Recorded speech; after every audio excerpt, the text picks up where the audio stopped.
மக்களே, நம்ம இன்றைக்கி என்ன பார்க்க போகிறோன்னா வாழைப்பூ கூட்டு. அது கதை போட்டு பொரிஞ்சதும் ஒரு கை வெங்காயம் போட்டு தாளித்து வதக்கி கருவேப்பிலை போட்டு ஒரு தக்காளியை நெல்சாக அரைச்சி வச்சுருக்கேன்.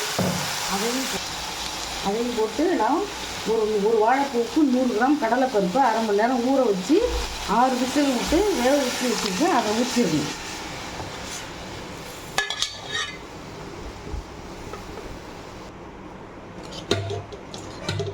இப்போ ஒரு வாழைப்பூவை நான் மோரில் உப்பு போட்டு நல்லா கழுவி எடுத்து வச்சுருக்கேன். எதுக்காக அது போடுறோம் அப்படின்னு உப்பில் எதுக்கு மோரில் போடுறோன்னா அரைஞ்சி போடுறோன்னா வாழைப்பூ கருக்காமல் இருக்கும். அதையும் இதில் போட்டோம்.